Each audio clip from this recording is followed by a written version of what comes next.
இழந்து போன செல்வமும் புகழும் கிடைக்க ஒரு முக்கிய வழியை சாய்பா உங்களுக்கு காட்டுறாரு. முதல்ல இந்த மனநிலையை நீங்கள் தயார் பண்ணணும். தயார் பண்ண மனநிலையில தான் உங்கள் வாழ்க்கையை தொடங்கணும். சாயப்பா சமாதியில இருந்து தான் இந்த பதிவு உருவாக்கப்பட்டுள்ளதுன்றத நான் இந்த பதிவோட ஆரம்பத்திலேயே தெரிவிச்சிருக்கிறேன். வாழ்க்கையில் அலட்சியப்படுத்தவர்களுக்கு மேலும் மேலும் சிக்கல்கள் அதிகரிக்கும். வாழ்க்கை இதுதான் அப்படின்னு வாழ்கிறவங்களுக்கு மட்டும்தான் வாழ்க்கையில் பெரும் மதிப்பும் பண கஷ்டமும் இல்லாத ஒரு வாழ்க்கையை அவர்களால் ஏற்படுத்த முடியும். கையில் 10 பைசா இல்லைன்னா ஒரு மனுஷனும் மதிக்க மாட்டாங்க. ஆனால் கடவுள் உங்களுக்கு மிகப்பெரிய ஒரு வரத்தை கொடுக்கணும்னு விரும்புகிறாரு. அந்த வரத்தை பெற்றுக்கொள்வதில் ஏன் இவ்வளவு தயக்கம் அப்படின்னு இங்கே நிறைய பேருக்கு புரியல. ஸோ புரியாத வாழ்க்கையை வாழ்ந்துக்கிட்டே இருந்து நொந்து நொந்து வாழ்க்கை விட போகிறீங்களா? இல்லை அவரை பற்றி நல்லா புரிஞ்சுக்கிட்டு உங்கள் வாழ்க்கையை பற்றியும் நல்லா புரிஞ்சுக்கிட்டு வாழ்க்கையை சிறப்பாக்க முயற்சிகள் செய்ய போகிறீங்களா? முடிவு உங்கள் கையில்.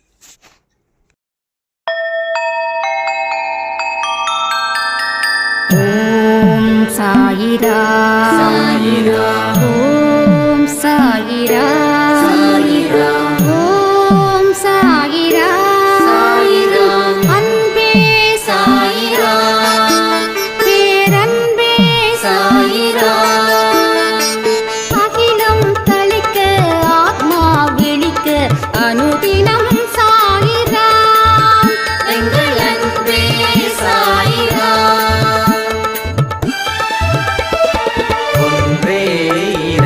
ஒன்றே பூமிக்கென்றும் சாயிரா, சரணம் சாயிரா, நன்றே செய்து வாழ்வோம், நாம் ஒன்றே செய்து வாழ்வோம், அன்பே சாயிரா.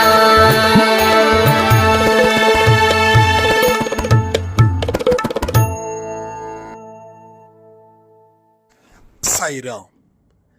என் உயிரின் உயிரானவர்களே, திக்கற்றவருக்கு தெய்வமே துணை. வாழ்க்கையில் கடைசி நம்பிக்கை இறைவன். உங்க வாழ்க்கையில் எல்லாம் இருக்கும்போது ஒரு கூட்டம் இருக்கும். அது எல்லாம் போனதுக்கு அப்புறம் அந்த இடத்துல கூட்டமும் போயிடும். உங்கள் பொருளை பார்த்து, அந்தஸ்தை பார்த்து, உங்கள் பதவியை பார்த்து, சொத்தை பார்த்து கூடுகிற கூட்டம் எதுவுமே உங்ககிட்ட கைவசம் இல்லை அப்படின்னா அந்த கூட்டம் எங்கே போச்சுன்னே தெரியாது. அத்தனை நாள் நாம் ஒரு பாதுகாப்பு வளையத்துக்குள்ளே இருப்போம், எல்லாரும் நம்ம கூட இருக்காங்க அப்படின்னு. நமக்கு ஏதாவது ஒரு கஷ்டம் அப்படின்னா ஓடோடி வந்து உதவிகளும் செய்வாங்க. ஏன்னா நீங்கள் சொசைட்டியில் ஒரு பெரிய ஆளாக இருப்பீங்க, இல்லை கொஞ்சம் சொத்து பத்தலாக இருக்கிறதால உங்களுக்கு ஏதாவது ஒரு பிரச்சனைனா ஓடோடி வந்து உதவிகள் செய்வாங்க.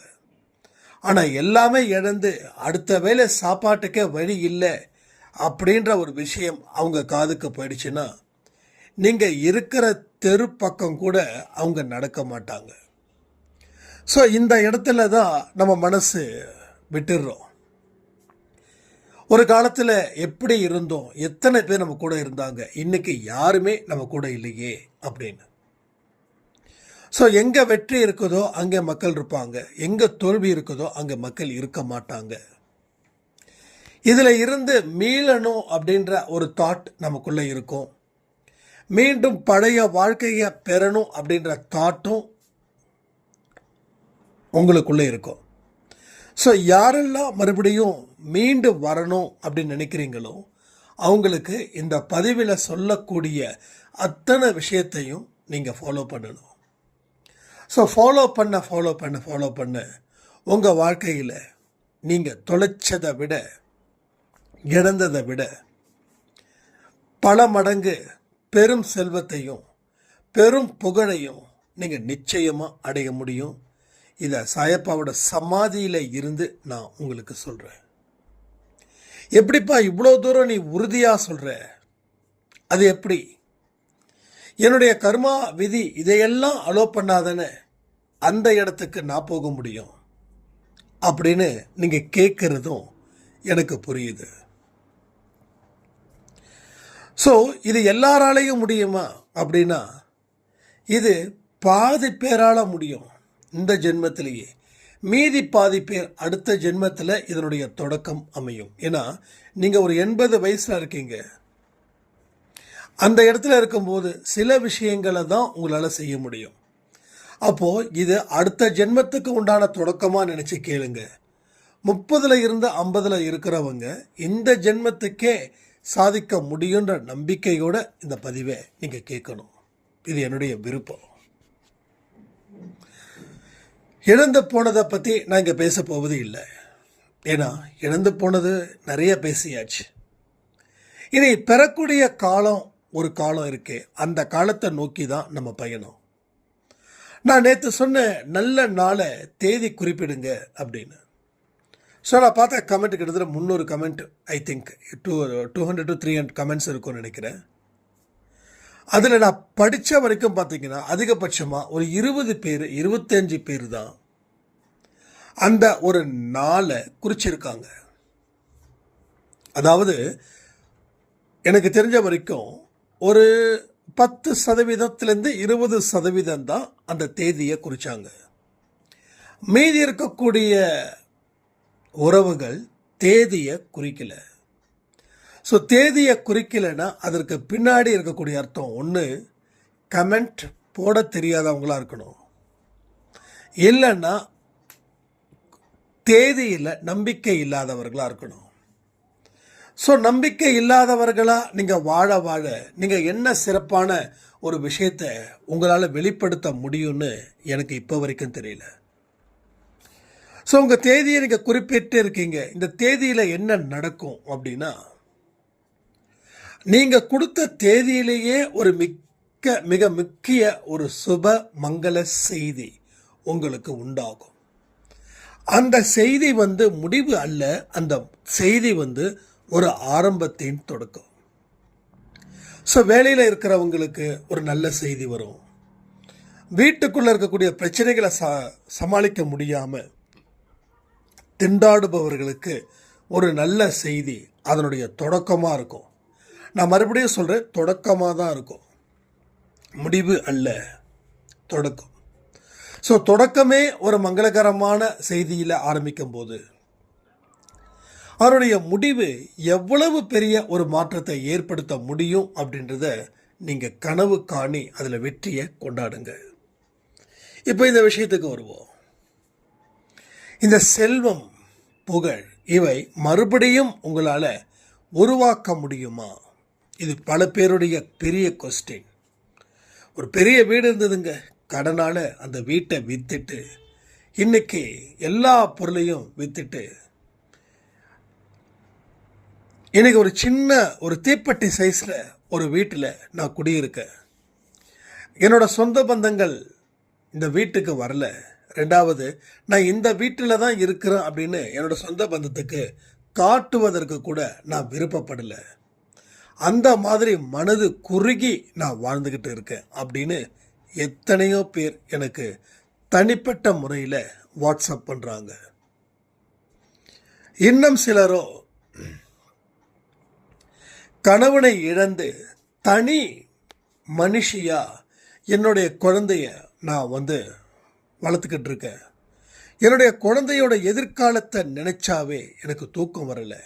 ஒரு விதமான படபடப்பு. ஒரு காலத்தில் நாங்கள் பெரிய இடத்துல தான் இருந்தோம். ஆனால் கணவர் இறந்ததுக்கப்புறம் எங்கள் வாழ்க்கை முறையே மாறிடுச்சு. எனக்கு ஒரு சொந்தம் இல்லை, ஒரு பந்தம் இல்லை. உதவி செய்வதற்கும் உதவி கேட்பதற்கும் யாருமே இல்லை அப்படின்னு சொல்கிறவங்களுக்கும் ஒரு விஷயத்தை நல்லா சொல்கிறேன், கேட்டுக்கோங்க. நல்லா சொல்கிறேன், இல்லாததை பற்றி என்றைக்குமே நீங்கள் சிந்திக்கவே கூடாது. நல்லா ஞாபகம் வச்சுக்கோங்க, இல்லாததை பற்றி என்றைக்கும் எப்பயுமே சிந்திக்கவே கூடாது.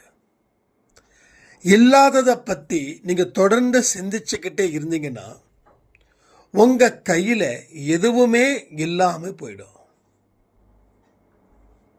இல்லாமல் இருக்கக்கூடிய விஷயங்கள் எவைன்றத நீங்கள் பட்டியலிட்டு வச்சுருப்பீங்க.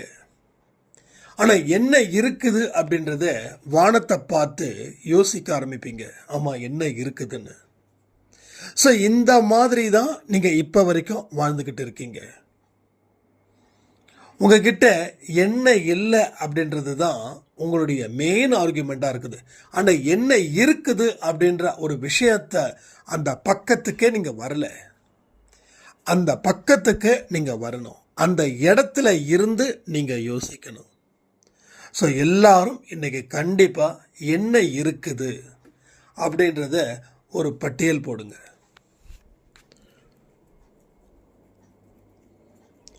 என்ன இருக்குது அப்படின்றத அந்த பட்டியலை போடுங்க. அடுத்தது, இனிமே என்னோட வாழ்க்கையில் இல்லாததை பற்றி நான் சிந்திக்கவோ நினைக்கவோ செயல்படவோ மாட்டேன். இல்லாததை நினச்சி என்னங்க செயல்படுறது புரியலேன்னு கேட்கலாம். என்கிட்ட இது இல்லைப்பா அப்படின்னு சொல்லி நம்மளுடைய செயல்களை நெகட்டிவாகவே இருக்கும். நம்முடைய எண்ணங்கள் தானே காரணமாக இருக்குது செயலுக்கு. அப்போ அந்த செயலை செய்வது என்ன பேஸ்ட் அப்படின்னா அந்த தாட்ஸ். அப்போ அந்த தாட்ஸுமே கிட்டத்தட்ட செயல்தான். நம்ம செயல்படுறது கை கால் ஆட்டுறது தான் செயல்னு நினைக்கிறோம். பட் எண்ணங்கள் கூட ஒரு வகையில் செயல்தான் சொல்கிறாங்க. அப்போ அந்த எண்ணங்களை கூட கொண்டு வரக்கூடாது. அப்போ என்ன இருக்குது அதுதான் நமக்கு, அதுதான் கடவுள் நமக்கு கொடுத்தது. ஸோ திரும்பவும் சொல்கிறேன், இங்கே போனதை பற்றி கவலைப்படக்கூடாது. இங்கே நிறைய பேருக்கு என்ன ஆகுதுன்னா, இந்த பதிவை கேட்குறீங்க, ஆனால் திடீர்னு உங்களோட மைண்ட் எங்கே போகுது? பாஸ்ட்டுக்கு போகுது. அதாவது கடந்த காலத்துக்கு குடுன்னு ஓடுது. அது தப்பு, ரைட்டா? அது வேற, இது வேற. அது முடிஞ்சிடுச்சு, இது தொடருது. ஸோ முடிஞ்சதாக இருக்குது. தொடருதுங்கிறது தான் இனிமேல் உங்கள் வாழ்க்கையில் தொடர்ந்து செயல்பட போகிறது. தொடர்ந்து ஒரு காரியத்தை உங்களை வச்சு சாயப்பா நடத்த போகிறார். அப்போது நீங்கள் என்ன செய்யணும்?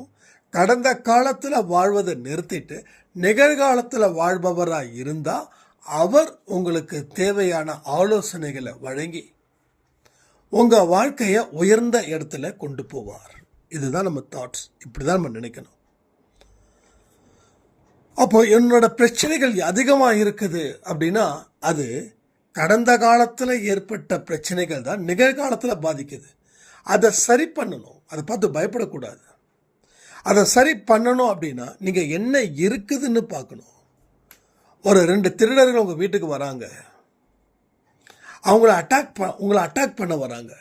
அப்போ கையில் என்ன இருக்குதோ அதை எடுத்து அடிப்பீங்களா?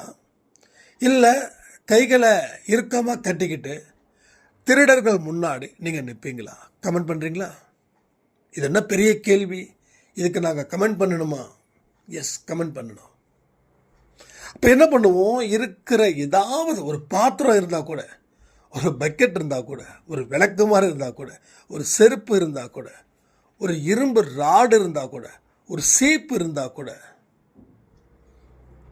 ஒரு உண்டியல் இருந்தால் கூட நம்ம என்ன பண்ணுவோம்? அதை ஆயுதமாக யூஸ் பண்ணுவோம். அப்போ என்ன ஆகுது? இந்த திருடர்கள் வராங்க, என்கிட்ட கன்று இல்லை, என்கிட்ட கத்தி இல்லை, அவங்கள அடிக்கிறதுக்குன்னு ஃபீல் பண்ண மாட்டோம். ஃபீல் பண்ணுவோமா? நல்லா யோசிச்சு பாருங்க. அந்த சிச்சுவேஷனை ஃபீல் பண்ணுவோமா? அப்போ என்ன இருக்குதோ அதை எடுத்து அடிப்போம். நமக்கு தெரியும் நம்ம தோற்று தான் போவோம் அப்படின்னு. ஸோ இருக்கிற தலைக்காணி இருந்தால் கூட இந்த பில்லோவை கூட எடுத்து அடிப்போம். ஏன்னா தற்காப்புக்கு தான் முக்கியம். ஒருவேளை அந்த பில்லோவில் அவனை அடித்து அவன் ஃபேஸ் ஆகிட்டானா அடுத்த ஸ்டேஜ் நம்ம போகலாம்ல, அது மாதிரி. அப்போ என்ன இருக்குதோ அதை எடுக்கிறோம், இல்லாததை அங்கே யோசிக்கல. அதனால தான் நம்ம கொஞ்சம் தப்பிக்கிறதுக்கு வாய்ப்பை அங்கே ஏற்படுத்துது. ஸோ அதே போல தான் இங்கே என்ன இருக்குதோ அதுதான் உங்களுக்கு முழுவதுமாக ஆசீர்வதிக்கப்பட்டது. அப்போது நீங்கள் அந்த ஆயுதத்தை எடுக்காமல் இல்லாமல் இருக்கக்கூடிய ஆயுதத்தை நினச்சி வருத்தப்பட்டீங்கன்னா என்ன ஆகும்? திருடர்கள் வருவார்கள், திருடி கொண்டு போவார்கள். திருடர்கள் வருவார்கள், திருடி கொண்டு போவார்கள். இந்த திருடன் இன்னும் 4 பேர்கிட்ட சொல்லுவான், நீ அங்கே போனால் ஈஸியாக கொள்ளடிக்கலாம், அங்கே எதிர்ப்பெல்லாம் காட்ட மாட்டாங்க, தொட நடுங்கிங்க, பயந்தாங்கொழிங்க, நம்மக்கிட்டே புலம்புவாங்க. ஒரு சரியான ஒரு மஞ்சமாக்கா, ஒரு சரியான எலிச்சவயன் தான் அந்த வீட்டில் இருக்கிறான், அதனால் நீங்கள் போனால் எதை வேணாலும் வாரிட்டு வரலான்னு அவனுங்களுக்குள்ளே பேசிப்பானுங்க. ஸோ இப்படி தான் உங்களுடைய இருக்கிறது அத்தனையும் கொள்ளையடிக்கப்படுகிறது. நான் சொன்னது தெரியுங்களா, எது இல்லைன்னு நினைக்கிறீங்களோ அப்போ இல்லாமலே உங்கள் வாழ்க்கை போகும்னு அதுக்கு இது உதாரணமாக வச்சுக்கலாம். அப்போ என்ன என்கிட்ட இருக்குது? யாருமே இல்லையா? யாருமே இல்லையா? பரவாயில்ல. ஸோ நீங்கள் இருக்கீங்கல்ல, யூஆர் ஏ பிக் அசட். இல்லை, நீங்களே ஒரு பெரிய ஒரு சொத்து, விலையை மதிக்க முடியாத ஒரு சொத்து. உங்களை வச்சு என்ன செய்ய முடியும் அப்படின்னு நீங்கள் யோசித்து பார்த்துருக்கீங்களா என்னைக்காவது? யாருமே இல்லைன்னாலும் நீங்களே ஒரு பெரிய சொத்துன்னு நீங்கள் உங்களை உணரணும். அந்த உணரும் தருணம் இருக்கே, அதுதான் உங்கள் வாழ்க்கையில் இனி நீங்கள் யாருன்னு காட்டுறதுக்கும், உங்களுடைய வேகத்தை அதிகரிக்கிறதுக்கும், உங்கள் சூழ்நிலையை மாற்றுறதுக்கும் நீங்களே ஒரு ஹீரோ போல செயல்பட வைப்பார் சாயப்பா. இது எல்லாமே ஒரு அனுபவத்தில் நான் உணர்ந்தது தான். யாருமே இல்லாதப்போ ஆமாம்பா நான் மட்டும்தான் இருக்கேன், என்ன பண்ணுறதுன்னு ஒரு கேள்வி நெகட்டிவாக அந்த கேள்வி வந்து அதுவே பாசிட்டிவாக மாற்றுது. எஸ், நீ தான் இருக்கல்ல, நான் தான் இருக்கேன், வேறு என்ன பண்ணுறது அப்படின்னும் போது எஸ் நீ தான் இருக்கல்ல. அப்போது அந்த வார்த்தையில் அந்த வரிகளில் சில வார்த்தைகள் அர்த்தத்தையே மாற்றுது. ரைட்டா? அர்த்தத்தையே மாற்றுது. அதை கூர்ந்து கவனிக்கும் போது ஆமாம் நம்ம இருக்கோம், நம்மளால் என்ன செய்ய முடியும், இந்த உடலை வச்சு என்ன செய்ய முடியும்? முதல் படி ஆண்டவனை வணங்கணும். 2ஆம் படி நம்ம கடமைகளை செயலாற்றணும். 3ஆம் படி யாராருக்கு எந்தெந்த உறவுகள் மூலமாக நம்ம அடையாளப்படுத்தப்படுகிறோமோ, இப்போ பெற்றவங்களுக்கு நான் ஒரு பையன், என் கூட பிறந்தவர்களுக்கு ஒரு சகோதரன், நண்பர்களுக்கு நண்பன், ஒரு பிஸ்னஸில் வேலை பார்க்குறோமா அப்போது கஸ்டமர்ஸ் அவங்களுக்கு. அப்போ யாராருக்கு எந்தெந்த உறவுகள் மூலமாக கடவுள் என பிரிக்கப்பட்டிருக்கிறாரோ அந்த உறவுகளுக்கு உண்மையாக இருக்கணும். இந்த 3 ஸ்ட்ராட்டஜி தான் நான் அதிகமாக யூஸ் பண்ணது. அதில் முதல் ஸ்ட்ராட்டஜி கடவுளுக்கு நல்ல குழந்தையா, நல்ல மனுஷனா, நல்ல பக்தனாக இருக்கணும். அவரோட பேரை என்றைக்கும் கெடுத்துடக்கூடாது. 2வது பெற்றோர்களுக்கு, கூட பிறந்தவங்களுக்கு, சொந்த பந்தங்களுக்கு. 3வது நம்ம எந்த வேலை செய்கிறோமோ அதை பேஸ் பண்ணி இருக்கக்கூடியவர்களுக்கு, பக்கத்து வீட்டுக்காரர்களுக்கு, எதிர் வீட்டுக்காரர்களுக்கு, நண்பர்களுக்கு, அவங்களுக்கு நல்லவர்களா வேஷம் போடணும், இல்லை நல்லவர்களாகவே இருக்கணும். ஸோ இந்த ஸ்ட்ராட்டஜியை நீங்கள் ஃபாலோ பண்ண ஆரம்பிச்சிட்டாவே உங்களுக்கு கடவுளோட துணைகள் ஆட்டோமேட்டிக்காக வரும். ஒரு கடவுள் இல்லை, இந்த உலகத்தில் எத்தனை கடவுள் இருக்குதோ, ஏன் ஆப்பிரிக்காவில் பேரே தெரியாத கடவுள் கூட உங்களுக்கு ஓடோடி வந்து உதவி செய்யும். இதெல்லாம் நீங்கள் நம்புறீங்களா என்னன்னு எனக்கு தெரியாது. ஏன்னா அது எப்படிங்க ஆப்பிரிக்காவில் இருக்கிற கடவுள் எனக்கு தெரியும்னா, கடவுள் அப்படின்றது ஒரே முகம்தான், அது பல முகங்களாக பிரிந்திருக்கிறது. நல்லா லாஜிக்காக திங்க் பண்ணி பாருங்கள். உங்களுடைய ஃபேஸே 10 ஃபேஸ் வரும் தெரியுமா? எப்படி சொல்லுங்கள்? உங்கள் உருவத்தை 10ஆக மாற்ற முடியும். எப்படி? நானே சொல்லவா? ஸோ என்றைக்குமே ஒரு சாதாரண ஒரு விஷயத்தை இயற்கையோடு ஒப்பிடுங்க. அப்போது நிறைய விஷயங்கள் ஒரு புரிதலை கொடுக்கும். நீங்கள் ஒருத்தர் தான் உங்களை 100ஆகவும் மாற்ற முடியும், 200ஆகவும் மாற்ற முடியும், 300ஆகவும் மாற்ற முடியும், ஜஸ்ட் ஒன்லி 1ஆவது மாற்ற முடியும். எப்படி தெரியுமா? உங்களுக்கு முன்னாடி இருக்கக்கூடிய கண்ணாடி, அந்த கண்ணாடியில் இப்போ 2 உருவம், ஒன்று அசல், ஒன்று போலி. இப்போ என்னது? 2 உருவம். அப்போ 2ஆக இருக்கீங்களா? ஒன்றா தானே. ஒரு உருவம் எப்படி 2 ஆகுது? கண்ணாடி இருக்கிறதால. இப்போ அந்த கண்ணாடியை 2ஆக உடைச்சா 2 உருவம். 3 உடைச்சா 3, 1000 உடைச்சா 1000.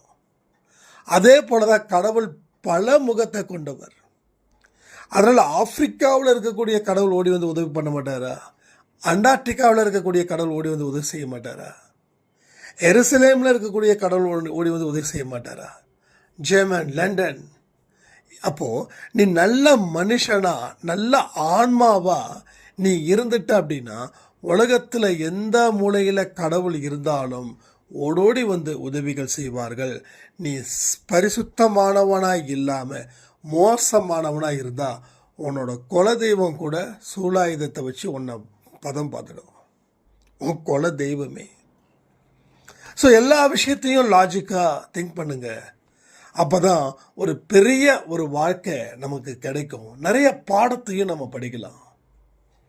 ஸோ முடியாது அப்படின்னு நினைக்கிறவன் வாழ்க்கையில் என்றைக்குமே எவ்வளவு பெரிய ஈஸியான ஒரு வாய்ப்பு வந்தாலும் அதை அவன் பயன்படுத்திக்க மாட்டான். ஆனால் முடியும்னு நினைக்கிறவன் கண்ணுக்கு எட்டாத ஒரு இடத்துல ஒரு வாய்ப்பு இருந்தாலும் அவனுடைய முயற்சியின் மூலமாக, அவனுடைய சுய அறிவின் மூலமாக, சுய நகர்வின் மூலமாக, அவனுடைய நம்பிக்கையின் மூலமாக அதை நிச்சயமாக கண்டெடுப்பான். இதுதான் உண்மை. இப்படி தான் மனிதர்கள் வாழ்ந்தாங்க, சாதிக்கிறாங்க. சாதித்தவர்கள் சிலர், வீழ்த்தப்பட்டவர்கள் பலர். யார் இவங்களை வீழ்த்தினாங்கன்னா தன்னைத்தானே வீழ்த்திக்கிட்டாங்க. ஒரு பசியோடு இருக்கக்கூடிய முதலைக்கிட்ட அந்த முதலை முன்னாடி நின்றுட்டாங்க, அவ்வளோதான். பசியோடு இருக்கக்கூடிய முதலைக்கிட்ட நின்னா என்ன ஆகும்? போச்சு. இதே தான் இங்கே நடக்குது. அப்போ ஏன் அங்கே போகணும் அப்படின்னா, நாம் ஏதோ ஒரு கணக்கின்படி வாழ்ந்துட்டுருக்கோம். அந்த கணக்கின்படி செயல்படும் போது தான் நமக்கு பலவிதமான இன்னல்களுக்கும் நம்ம ஆளாகிறோம். அப்போது இல்லை அப்படின்றது கரெக்டா, இல்லை இருக்குதுன்றது கரெக்டா?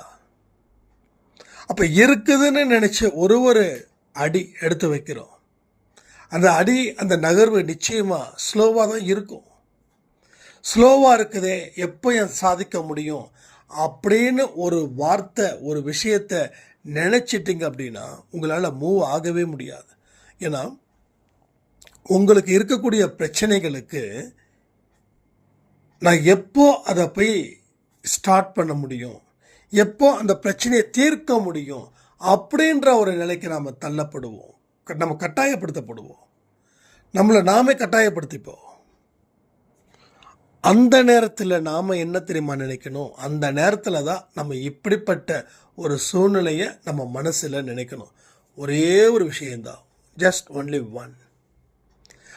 ஆரம்பம் கொஞ்சம் கஷ்டம், நகர்வுகள் கம்மி, ஆனால் போக போக சரியாயிடும். ஒரு சிட்டிக்குள்ளே பஸ்ஸில் போகிறதுக்கும் அதே போல் அதே பஸ் அவுட்டரில் போகும்போதும் இருக்கக்கூடிய ஸ்பீடு வேரியேஷன்ஸ் நிறையா இருக்கும். சிட்டிக்குள்ளே பஸ் ஓடும்போது பிரேக் போட்டு போகணும். என்னடா இது, இப்படியே நான் போனால் என்ன ஆகுறது? இப்படியே நீங்கள் போக முடியும்? இல்லை, ஊரை தாண்டுனா ரோடு ஃப்ரீ ஆகிடும். இப்போ 20ல் முக்கி டிரைவர் ஓட்டுறவர் அந்த ரோடை தாண்டும் போது ஸ்பீடை எடுத்துருவார்.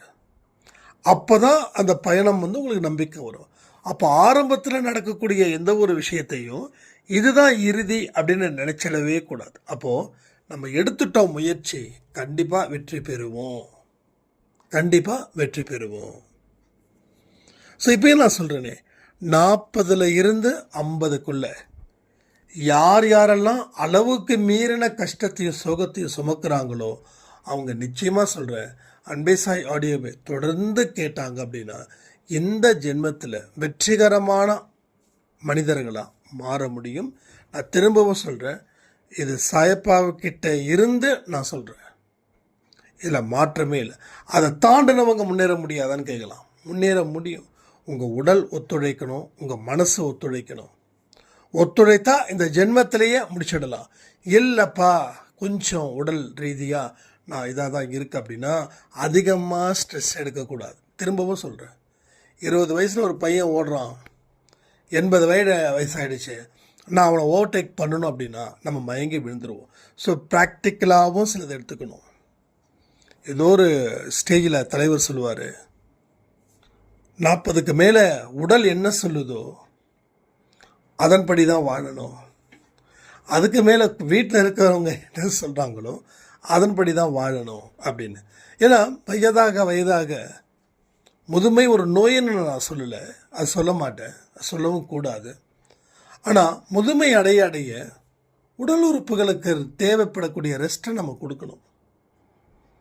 அதனால தான் சொல்லுவாங்க, சில பேர்லாம் பாவமாக இருக்கும். ஒரு 60 வயசானவர் நான் பார்த்தேன், அவர் கொரியர் பாயாக இருக்கார்.